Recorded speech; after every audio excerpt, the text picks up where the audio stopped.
This is part two of my series on why we have in the United States and other countries a kakistocracy, or a government that's led by people who are the worst or nearly the worst people, or unqualified to govern. And in the last part, I talked about how our social reality is formed by the use, among other things, of language and of discourse, of signs, creating signs. And in this episode, I will be talking in more detail about the power associated with production of signs, the broadcast of them, and the shaping of them.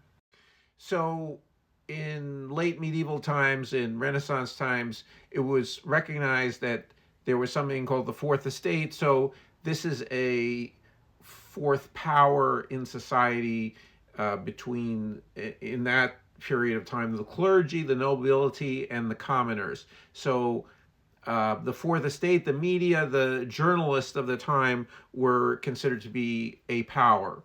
And this is something that often is obscured by our consumption of media. We see the world through media. So as like fish, in a way, we don't, not seeing water, we don't see often the media that we're imbibing the world through. We think of our media diet as real, or we tend to do that. And what media does is it generates lots of discourse and images, and it broadcasts to them, and it can shape our reality through what's called the frame of that discourse. So we are seeing like these fish swimming in the water and not seeing the water. We are seeing the images and the words that are coming at us, but we are often not seeing the frame and how it is shaping our view of the world. So as I was saying, language is something that we perform, that we have agency over, but at the same time, we are awash in all of this discourse that comes from media. So it takes resources and money to broadcast out these messages, this discourse, in the form of newspapers, books, television, transmissions, and also in the internet, the use of the internet, and then also the programming of algorithms in the social media era. So people who are power hungry and also have money can acquire those resources and build them up, as did Rupert Murdoch, and create an empire that shapes people's ideas about the world, and in a way, in this case, toward a right-wing vision that is Rupert Murdoch's vision. And the Murdoch empire has properties all over the world. It's particularly strong in the Anglophone world, but that world, because of its military and economic power, has in turn shaped lots of other places in terms of their political assumptions and environment. And so Murdoch has always been this right-wing ideologue, essentially, in the guise of someone who is informing people, and through the frame of the discourse, shaping people's ideas and distracting them with, among other things, sensational stories, but at the same time embedding in that a political message, often hidden from people who are not thinking about it. And in the German speech area, Axel Springer is also a similar figure as is Rupert Murdoch, with the same idea about shaping people's political ideas through the ownership of media, through sending out messages, discourse, signs, the transmission of signs to shape people's view of the world.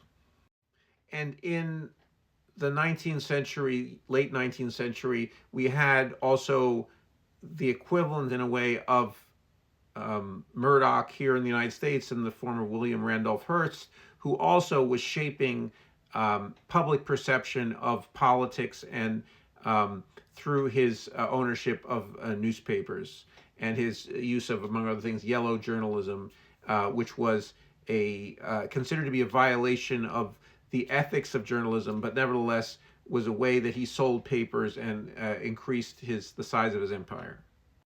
And the grandfather of the Koch brothers was also the owner of a newspaper, who was able to use his positioning of that newspaper, which was a small regional paper in Texas, to create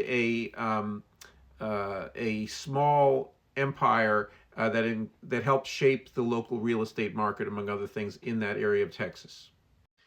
Now, our current Kakistocrats are also avid media users and have magnified their political power by the use of media. Elon Musk acquired Twitter in 2022. He was a addicted, and still is an addicted user of that platform, to constantly transmit messages, signs, send them out to people to try to shape the reality around him in a way that is destructive. But nevertheless, he has done this through also now owning Twitter.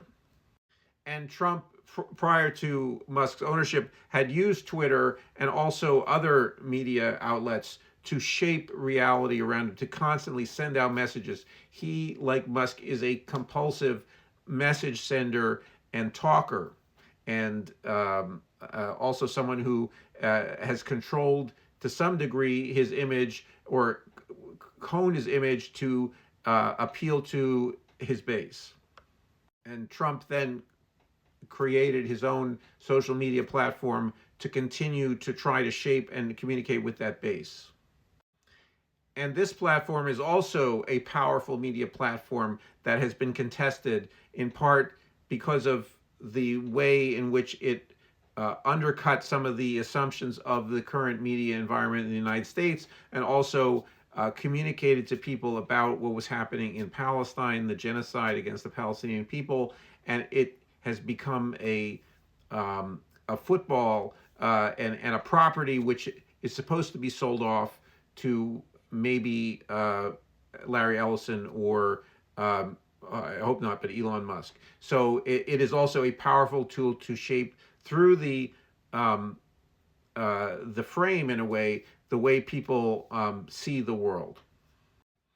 And we have here, in a way that is a contrast to, for instance, Murdoch or some other media moguls, we have with Trump the use also of the power of the state, and also efforts to use the courts to attempt to shut down the media and dampen speech. So an anti-free speech movement, while claiming to be for free speech, but by both him and Musk, that is potentially extremely dangerous.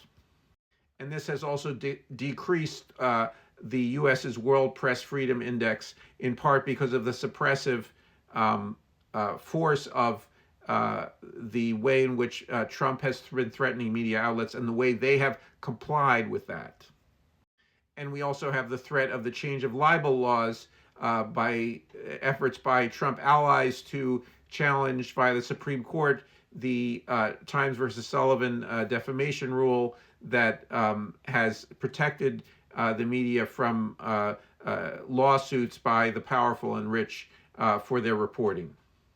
So we've had examples of journalists and also owners of journalistic platforms who have done heroic work in exposing the powerful. Here we see on this page of films that are about journalism, that All the President's Men, the exposure of the Nixon, corruption that and Watergate that occurred in the early 1970s, but also Citizen Kane, that's about Hearst. So we have both the journalism that challenges power, but also journalism that reinforces power.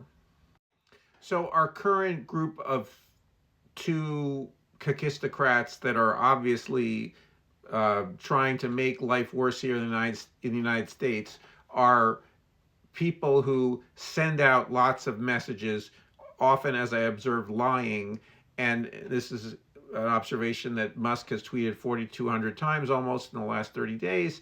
So they are trying to shape our reality to try, among other things, to get away with something, to also hide actions that are happening by other people. But that we need to understand what they're doing, and also create our counter strategies and counter narratives and counter discourse, counter language to fight this and to defeat it.